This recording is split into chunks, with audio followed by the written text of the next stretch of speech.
దయచేసి సంఖ్యాకాండం 14వ అధ్యాయము 11 నుండి 25 వచనాలు చదువుకున్నాం. వీటిలో ఉన్న సారాంశాన్ని చూసుకుని వర్తమానాన్ని మనం తెలుసుకుని ప్రార్థనలోకి వెళ్దాం. యెహోవా చెప్తున్నాడు మోషేతో, ఎన్నాళ్ళ వరకు ఈ ప్రజలు నన్ను అలక్ష్యము చేయరు? ఎన్నాళ్ళ వరకు నేను వారి మధ్యన చేసిన క్రియలను చూసి నన్ను నమ్మక ఎందురు? ఇక్కడ దేవుడు మోషేను ప్రశ్నిస్తున్నాడు. ఎందుకంటే దేవుని ఎంతగానో వారు విసిగిస్తూ వచ్చారు. ఎన్ని సూచక్రియలు చేసినప్పటికీ కూడా, వారి మధ్యలో ఐగుప్తు నుంచి విడిపించినప్పటి నుంచి కూడా, ఫరో యొక్క అధికారం నుంచి విడిపించినప్పటికీ కూడా అద్భుతాలు చేశాడు. వారిని పగలు మేఘస్తంభంగా, రాత్రి అగ్నిస్తంభంగా నడిపిస్తున్నాడు. అద్భుతంగా ఆకాశం నుండి మన్నాను కురిపించి వారిని పోషిస్తున్నాడు. అయినప్పటికీ కూడా దేవుని వారు ఏం చేస్తున్నారు? అలక్ష్యం చేస్తున్నారు. కాబట్టి దేవుడు కోరుకునేది ఏంటంటే తనను లక్ష్య పెట్టాలి. తనను లక్ష్య పెడితే లక్ష్య పెట్టేవారిని లక్ష్య పెడతారు, తృణీకరించేవారు తృణీకారం పొందుతారు. కయ్యూను దేవుని లక్ష్య పెట్టలేదు, హేబేలు లక్ష్య పెట్టాడు. తను అర్పించిన అర్పణలో ఎంతగా దేవుని లక్ష్య పెడుతున్నాడు, ఎంతగా దేవునికి ప్రథమ స్థానం ఇచ్చాడో దాని అంతటిని బట్టి చూపించాడు. యేసుక్రీస్తు ప్రభు కూడా మనల్ని లక్ష్య పెట్టి, మనం ఆయన ఎరగినప్పటికీ కూడా, ఆయన లక్ష్య పెట్టినప్పటికీ కూడా, ఇప్పుడు అపోస్తలుడైన పౌలు చూసినప్పుడు క్రీస్తుని ఎరగకపోవడం ఎంతగా యేసునామానికి విరోధంగా తాను పనిచేస్తూ వచ్చాడో, ఎంత నిర్లక్ష్య పెట్టాడో, దాని అంతటిని బట్టి రక్షణ పొందిన తర్వాత, యేసు ప్రభువుని ఎరిగిన తర్వాత తాను ఎంతగా లక్ష్య పెట్టాడో మనం చూస్తాం. ఇక్కడేంటంటే లక్ష్య పెట్టాలి. దేవుడు ఏం కోరుకుంటున్నాడు?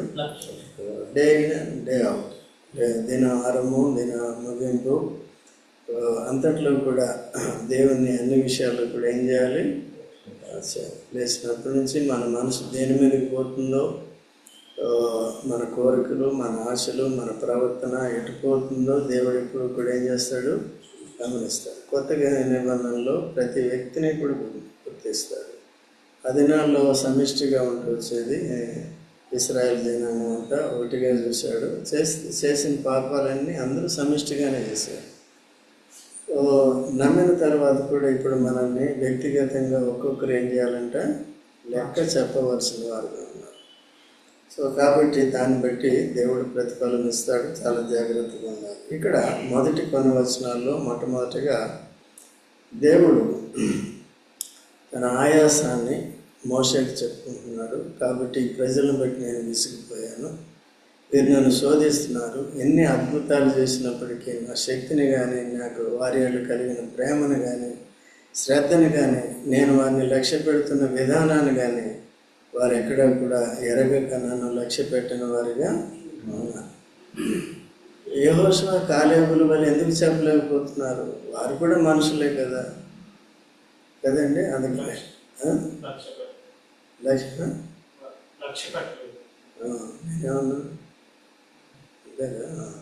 లక్ష్య పెట్టలేదు. ఓకే, కనుక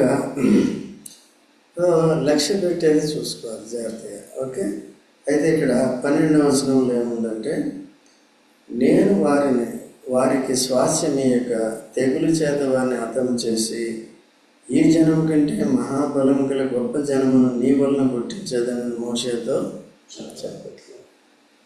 మోషేని దేవుడు ఏం చేస్తున్నాడు? ఇక్కడ ప్రమోట్ చేయడానికి చూస్తున్నాడు. ఎందుకంటే వీళ్ళ వలన, ఈ ప్రజల వలన, ఇశ్రాయేల్ అందరి వలన విసిగిపోయాను కాబట్టి వీరందరినీ తెగులు చేత సంహరించేసి నిన్ను గొప్ప జనంగా, మంచి ఆఫర్ కదా ఎవరికి? మోషే. మనలాంటి వాళ్ళు ఉంటే ఏం చేద్దాం కదా? సరే అన్నాం. పేతురు లాంటి వాళ్ళు ఉంటే ఏం చేద్దరు కదా? అని. సో అట్లా కాదు. దేవుడు అనేక సందర్భాల్లో కొన్ని పరిస్థితులను పంపించి మనం ఈ పరిస్థితులను బట్టి మన ఊహలేంటి, మన కోరికలేంటి, మన ఆశలేంటి, ఆశలు ఏమైనా ఉన్నాయా, అధికార కామకత్వం ఏమైనా ఉందా, ఇవన్నీ కూడా ఏం చేస్తాడు, పరీక్షిస్తాడు. కనుక ఇక్కడ ఏం చేస్తున్నాడంటే రెండోది, వారి వల్ల విసిగిపోయాను, ఇక్కడ మోషేని పరీక్షిస్తున్నాడు. ఈయనేమన్నా అంటే స్వార్థం అంటే ఏమవుతుంది, లేకపోతే దేవుని నామానికి మహిమ రావాలి, లేకపోతే ఘనహీనత వస్తుంది అని ఏంటి నా గురించి ఏం గ్రహించాడనే విషయాలు దేవుడు అనంతమైన జ్ఞానం కలిగినవాడు. అందుకనే తన జ్ఞానం చొప్పున మనం ఆలోచించాలి, కానీ మనకేదో చెప్పాడని మానవ రీతిగా ఊహించే సరే ప్రభు అన్న మనకి ఏమవుతుంది. కాబట్టి అట్లా ఉండకూడదు. అప్పుడు ఎందుకంటే నేనుంటే గొప్ప బలంగా నేను చేస్తాను. మనుషులు ఎవరైనా ఒకటి నిర్ణయించుకుంటున్నా రేపటి రోజున ఏమవుతారు, అవిధేయులుగానే ఉంటారు. సో మనిషి అన్నవాడు మనిషే.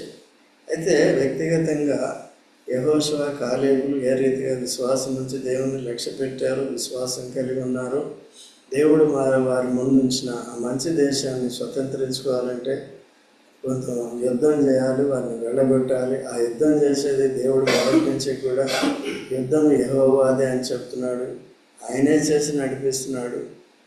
ఎర్ర సముద్రాన్ని కూడా పాయలు చేశాడు మన కొరకు. సో ఇవన్నీ చేయలేడా దేవుడు? దేవుడితో తోడుగా ఉంటే ఆయన చేస్తాడు. సో అయితే 13వ వచనంలో మోషే యెహోవాతో ఇట్లా, నేను అలాగైతే ఐగుప్తీయులు దాని గురించి విందురు, నీవు నీ బలము చేత ఈ జనమును ఐగుప్తీయులలో నుండి రప్పించితే కదా, వీరు ఈ దేశ నివాసులతో ఈ సంగతి చెప్పి అందరు. కాబట్టి ఇక్కడ ఏంటంటే తన గొప్ప చేస్తానంటే దాని గురించి ఏం ఆశపడట్లేదు. ఎవరిని లక్ష్య పెడుతున్నాడు? దేవుణ్ణి లక్ష్య పెడుతున్నాడు. అదే ఇలాగ చేసామనుకో, ఒకవేళ నువ్వు చెప్పినట్టుగా నన్ను గొప్ప చేసి లేకపోతే ముందు వాళ్ళని సంహరించేసావనుకో, ఈ మాట ఐగుప్తీయులు వింటారు. ఐగుప్తీయులు విని ఏమనుకుంటారంట? 14 యెహోవాను నీవు ఈ ప్రజల మధ్యన ఉన్నావనియు, యెహోవాను నీవు ముఖాముఖిగా కనబడిన వాడవనియు, నీ మేఘము వారి మీద నిలుచుచున్నదనియు, నీవు పగలు మేఘస్తంభంలోను రాత్రి అగ్నిస్తంభంలోను వారి ముందర నడుచున్నావనియు వారు విని ఉన్నారు కదా. గొప్ప దేవుడు వారిని ఇలా నడిపిస్తున్నాడని నీ క్రియలన్నీ విన్నారు కదా. మమ్మల్ని నుంచి, మా బలం నుంచి విమోచించి మా సేనను సముద్రంలో ముంచివేసి నడిపిస్తున్నాడు కదా. ఇప్పుడు అరణ్యంలో ఏం చేశాడు? చంపేశాడు ప్రజల్ని. అగ్నిస్తంభం మేఘస్తంభంగా ఉండి అంతగా ప్రేమించి అంత శ్రద్ధగా తీసుకున్న ఆ దేవుడు ఒక్కసారి చంపేస్తే ఏమవుతుంది? సో దేవుడికి బాధ చేస్తున్నాడు. ఎవరు? బాధ వింటున్నాడా లేదు దేవుడు? సో దేవుడు కూడా బాధ ఉంటాడు. ఆయన బాధ చేస్తాడు. ఆయన బాధను సరిగ్గా అర్థం చేసుకోవాలి. దేవుడు చేసిన బాధ దేనికి లింక్ అవుతుందో మనకు అర్థం కాదు. మన స్వయానికి లింక్ అవుతుందా, లేకపోతే ఇంకా దేనికైనా లింక్ అవుతుందా జాగ్రత్త. ఈయన మోషే సరిగ్గా అర్థం చేసుకున్నాడా లేదా? కాబట్టి ఏమనుకుంటారు అని చెప్పాడు. చెప్పిన తర్వాత, కాబట్టి నీవు ఒక్క దెబ్బతో ఈ జనములను చంపినట్లా నీ కీర్తన గురించి వినిన జనులు ప్రమాణపూర్వకంగా తాను ఈ జనులకు ఇచ్చిన దేశమందు వారిని చేర్చుటకు శక్తి లేక యెహోవా వారిని అరణ్యంలో సంహరించినని చెప్పుకొందురు. అయితే మోషేకి ఏమైనా దేవుడిచ్చిన ఆఫర్ అంగీకారంగా ఉందా? నిన్న గొప్ప. ఈ రోజుల్లో మనుషులకు కావాల్సిందేంటి? గొప్ప గొప్ప గొప్ప. ఎక్కడికి కావాలండి? సంఘాలు. ఇక్కడేమొస్తుంది? అధికారం. నాకేం అర్థం కావట్లేదు. ఏదైనా సరే ప్రభు ప్రయాసపడాలి, మనల్ని మనం మరుగుపరుచుకోవాలి. మంది వాక్య పరిచయం ఇచ్చినప్పుడు ప్రభు నన్ను మరుగుపరిచి నేను కనపరుచుకుంటాడు. అట్లా అవసరం లేదు. మన ప్రవర్తన మనం చూపించాలి. అంతేనా? ప్రవర్తన చూపిస్తే చాలు. ఇట్లా అనేసి మళ్ళీ రెండో రోజు నీకు బాధ ఇవ్వలేదు, నేను ముందు నిలబెట్టలేదు అనుకో, అలిగామనుకో, గంతులు వేసామనుకో, నలుగురితో గుసగుసలాడామనుకో, అప్పుడు అప్పుడేమవుతుంది? నీ అబద్ధ మాటలు కదా అవి. మాటలు తగ్గించాలి, చేతల్లో చూపించాలి. ఇటువంటివన్నీ వాక్యాన్ని ఎరిగింది. ఇప్పుడు చూడండి, ఈయన ఎక్కడైనా కోరుకుంటున్నాడా ఘనత? గొప్పతనాన్ని, ఘనతను ఎక్కడ కోరుకుంటున్నాడు? తర్వాత ఇశ్రాయేల్ అందరికీ అన్నీ ఇటువంటి పరిజ్ఞానం మనకు ఉండాలి. సో వెనకేమవుతుంది, ఏమైంది, ముందు ఏమైంది, వాళ్ళు ఏమనుకుంటున్నారు, దేవుడు ఏమనుకుంటాడు, ఇవన్నీ కూడా దాన్ని స్వస్థ బుద్ధి, సంపూర్ణమైన గ్రహింపు మనం కలిగి ఉండాలి. యేసుక్రీస్తు ప్రభు విషయంలో కూడా ఎలా ఉండాలంటే, కొలసీ పత్రికలు ఏముంటుంది కదా, చూడండి, కొలసీ పత్రిక 2:2. నేను ఎంతగా పోరాడుచున్నాను మీరు తెలుసుకొనగోరుచున్నాను. వారు ప్రేమయందు అతకబడి సంపూర్ణ గ్రహింపు యొక్క సకలైశ్వర్యం కలిగిన వారై దేవుని మర్మమైన క్రీస్తును సంపూర్ణ గ్రహింపు కలిగి ఉండాలి. దేవుని మర్మమైన క్రీస్తును స్పష్టముగా ఎరిగిన వారై తమ హృదయంలో ఆదరణ పొందవాలని అందరి కొరకు పోరాడుతున్నారు.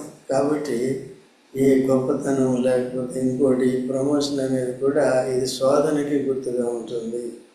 శోధన జయించేవాడు ధన్యుడు.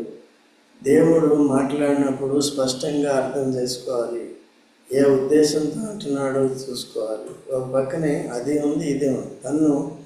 తను తాను నిర్లక్ష్యం చేసుకుని దేవుని గణపరిచేవాడు. పౌలు వంటివాడు, నేను సువార్తను కడముట్టించడానికి నా ప్రాణమును ఎంతగా నాకు ప్రీతికరంగా ఎంచనని చెప్తున్నాడు కదా. 20-24 అపోస్తలుల కార్యం తినవసరం లేదు. కాబట్టి అలాగా మనల్ని మనం త్యజించుకోవడం అదే.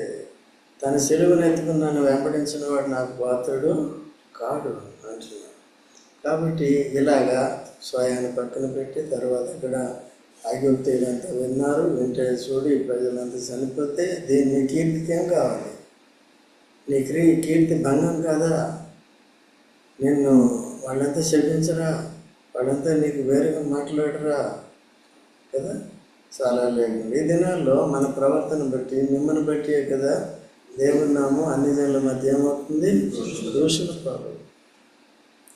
సో కాబట్టి ఆ విధంగా చాలా జాగ్రత్తగా ఉండాలి. వాడు సేవకులైనా సరే, ఎవరైనా సరే జాగ్రత్తగా ఉండేది నేర్చుకోవాలి.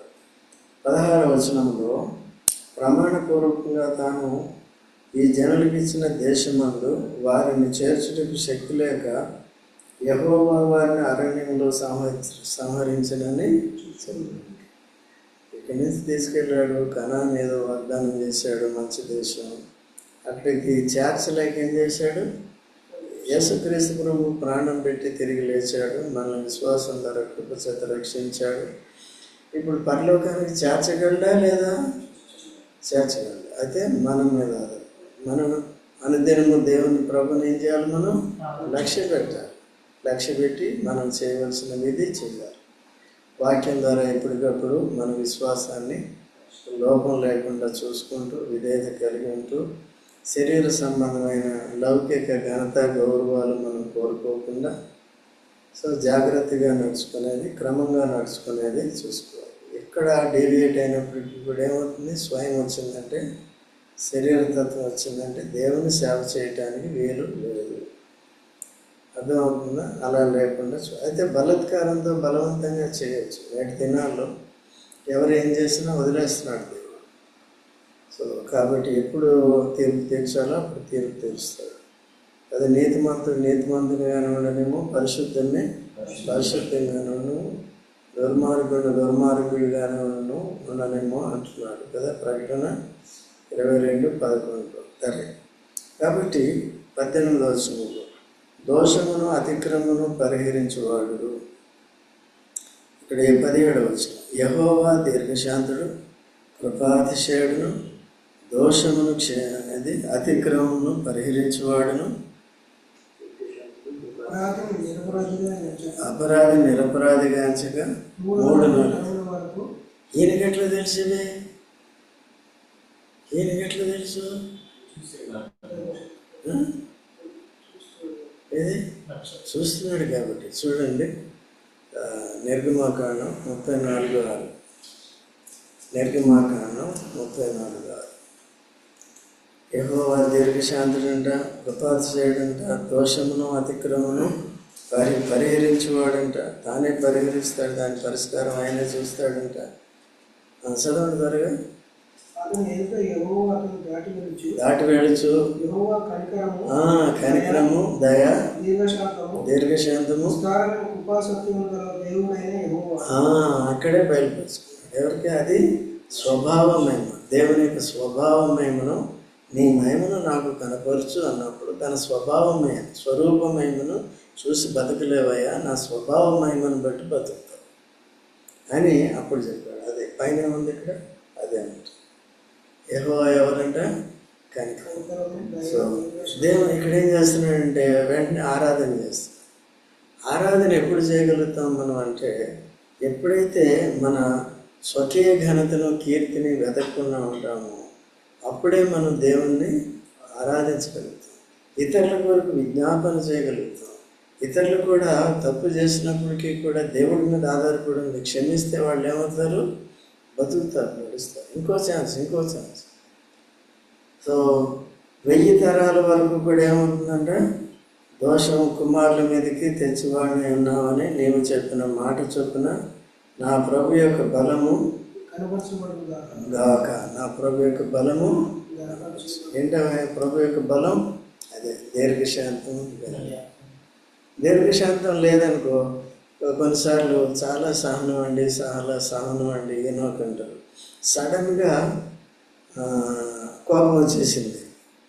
కోపం వచ్చేసి ఏదో తిట్టేసాడు, కొట్టేసాడు, ఏదో చేశాడు అనుకో, నేనైనా సరే ఏమైనట్టు? బలహీనమైనట్టు.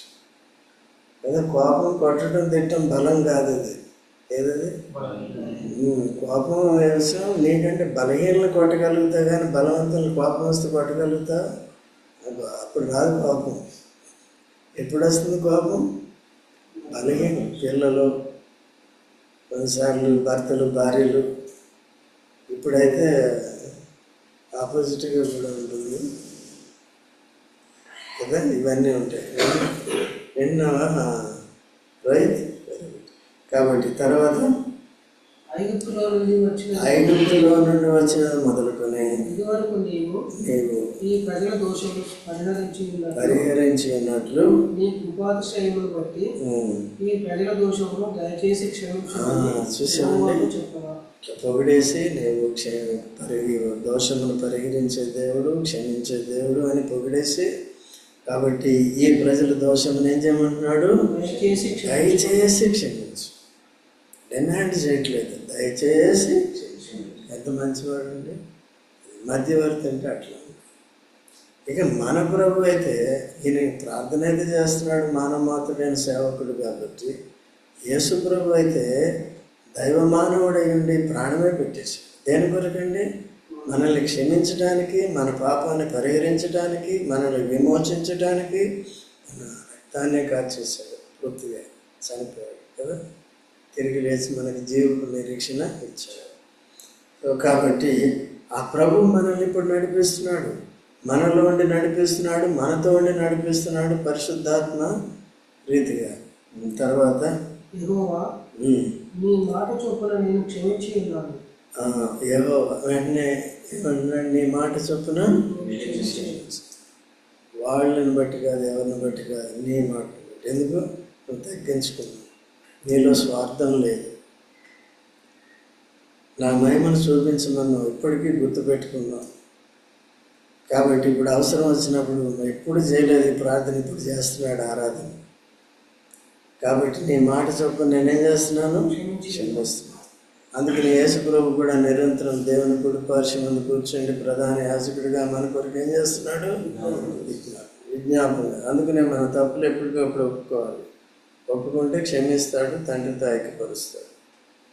లేకపోతే సహవాసం పోతుంది, సంబంధం ఉంటుంది. సహవాసంతో జాగ్రత్తగా ఉండాలి. తర్వాత అయితే నా జీవం తోడు భూమి అంతయు యెహోవా మహిమతో నిండుకొని ఉండును.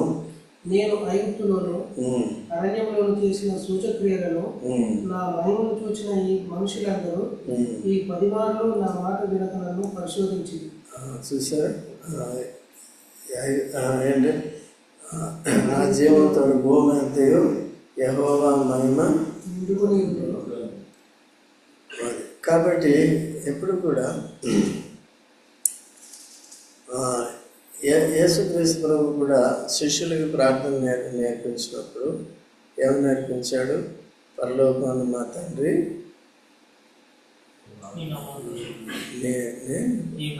పరిశుద్ధపరచబడగాక. అంటే దేశనామం దేవునామం పరిశుద్ధమైంది కాదా? మనం ఏం చేస్తున్నాం? అపవిత్రంగా జీవించి అనిజంగా. సో కాబట్టి ఇక్కడ పేతురు కూడా రాస్తాడు, దర్శన దినమందు లోకులందరూ కూడా దేవుని మహిమపరుస్తారు, భూమి మీద ఉన్న విడవబడిన వారు కూడా మహిమపరుస్తారు కదా. అయితే ఇప్పుడు మనల్ని తిడతారు, దుర్మార్గులని తిడతారు. అయ్యో మనమే దుర్మార్గులు, వాళ్ళు కాదని అప్పుడు తెలుసుకుని భూమి మీద ఉన్న వారు అంతా ఎవరిని మహిమపరుస్తారు? మనకి సాధ్యమైనంత వరకు మన ప్రవర్తన బట్టి ఇంటా బయట ఎక్కడైనా సరే దేవుని నామం దోషణ పాలు కాకుండా చేయాలి. ఒకవేళ మనుషులు వెనకబడవచ్చు, 4 గోడల మధ్యలో ఏదైనా గొడవలు చేసుకోవచ్చు, కానీ సాతానుడు వింటాడు లేడా? సాతానుడు ఈజ్ ఆమ్ని ప్రజెంట్, అంటే ప్రతి చోట ఉంటాడు వాడు కూడా. అంటే పరలోకంలో ఉంటాడు కానీ భూమి మీద ఉంటాడు, పడతాడు. దేవుడు ఎక్కడ ఉంటాడు? పైన ఉంటాడు, కింద ఉంటాడు, ఇంకా భూమి కింద కూడా ఉంటాడు కావాలంటే. కాబట్టి వాడు కూడా ఈ లోకం అంతా ఉంటాడన్నమాట. అందుకనే వాడు ఏం చేస్తాడు? ఫిర్యాదు చేస్తాడు. చూడు నీ భక్తుడు ప్రాణం పెట్టి చేసినందుకు చూడు అయ్యగారు అంటాడు అన్నమాట. చూసారు? తర్వాత నేను వారి పితరులకు ఎక్కడికి వెళ్ళిపోయాం? నేను ఐగుప్తులోను అరణ్యంలోను చేసిన సూచక్రియలను నా మహిమను చూసిన ఈ మనుషులందరూ 10 మార్లు, ఎన్నిసార్లు అంటే 10 మార్లు నా మాట 10 తెగుళ్ళు రప్పించి ఐగుప్తు నుంచి విడిపిస్తే, ఐగుప్తు పర్వాన్ని బలహీనపరిచి విడిపిస్తే, వీళ్ళు ఇక్కడ అరణ్యంలో చేసింది ఏంటి? 10 మంది 10 అంటే ఇక అది ఫైనల్ అన్నమాట. ఓకేనా? సో దేవుని విశ్వసించటంలో లాస్ట్ అది. తర్వాత వాడికి శ్రమ వచ్చింది, 10 అయిపోతే శ్రమ, వీళ్ళకి 10 అయిపోతే తర్వాత వారి పితరులకు ప్రమాణపూర్వకంగా నేను ఇచ్చిన దేశమును వారు చూడనే చూడరు. చూసారా? ఎవరు చూడరు? నన్ను ఎవరైతే అలక్ష్య పెట్టారో, నిర్లక్ష్య పెట్టారో వారందరూ చూశారా? మరి ఎవరు చూశారు? ఎందుకు చూశారు? You're sitting with presence of mind. Right. తర్వాత నన్ను అలక్ష్యం చేసిన వారిలో ఎవరు చూడాలి. ఇప్పుడు మనం అలక్ష్య పెట్టుకోడు. 10 times ఛాన్స్ ఇస్తాడు, 11th time అటు ఇటు తేలిపోతుంది. జాగ్రత్త. ఓకేనా? అందుకనే ప్రతిరోజు జాగ్రత్తగా మనల్ని ఏం చేయాలి? మోషే లాంటి గ్రహం మనం కలిగి దేవుని స్తుతించాలి, సబ్మిట్ చేసుకోవాలి, జాగ్రత్తగా ఉండాలి. తర్వాత నా సేవకుడైన కాలేబు మంచి మనస్సు కలిగి పూర్ణ మనస్సుతో నన్ను అనుసరించిన చేత అతడు పోయిన దేశంలో అతను ప్రవేశపెట్టాడు. ఇక్కడ చెప్పేశాడా దేవుడు? ఎవరిని ప్రవేశపెడతాడంటే కారణం ఏంటి? మంచి మనసుతో నన్ను ఏం చేశాడు? పూర్ణ మనసుతో నన్ను ఆ హేతువు చేత. అలా చేస్తేనే వెళ్తారు, ఊరికే వెళ్తారు, పనులు. ఓకేనా? తర్వాత అతని సంతతి దాన్ని స్వాధీనపరచుకుని అమాలేకీయులను కనానీయులను ఆ లోయలో నివసించుచున్నారు. రేపు మీరు తిరిగి ఎర్ర సముద్రం మార్గంగా అరణ్యములకు ప్రయాణమై వెళ్ళారు. చూసారా? సంతతి ఏమవుతుందంటే కనానీ, అమాలేకీయులు, కనానీయులు ఆ లోయలో నివసించున్నారు. రేపు మీరు తిరిగి ఎర్ర సముద్రమ మార్గమున అరణ్యములకు ప్రయాణమై మళ్ళీ వెనక్కి రండి. అక్కడ ఎవరున్నారు? అమాలేకీయులు ఉన్నారు. వాళ్ళతో పోరాడండి కదా, పోరాడండి. ఇవే ఉంటాయి అరణ్యంలో. పాపం చేయడం, మళ్ళీ వెనక్కిపోవడం, మళ్ళీ ముందుకు రావటం, వీళ్ళతో వాళ్ళతో పోట్లాడటం ఇవే ఉంటాయి అన్నమాట. చూసారా? సో అలా లేకుండా మనం ప్రభువుని లక్ష్య పెట్టినప్పుడు ప్రభు మనం లక్ష్య పెడతాడు, మన శ్రమను లక్ష్య పెడతాడు, మనం వెళుతున్న పరిస్థితిని లక్ష్య పెడతాడు. మనం ప్రభువుని లక్ష్య పెట్టేది చూసుకోవాలి. నేను సమర్థుడిని అని అనుకోకూడదు. భూమి మీద మనం ఎటువంటి మనం స్వకీయ ఘనతను కానీ కీర్తిని కానీ కోరుకోకుండా తగ్గించుకుని జాగ్రత్తగా చేయాలి. నోటి మాటలతో కాదు. ఒకవేళ నోటి మాటలతో కమిట్ అయ్యాం అంటే దాన్ని జీవితం కూడా అలాగే ఉండాలి. లేకపోతే మన మాటలు వట్టి మాటలు కాకుండా ఉండాలి.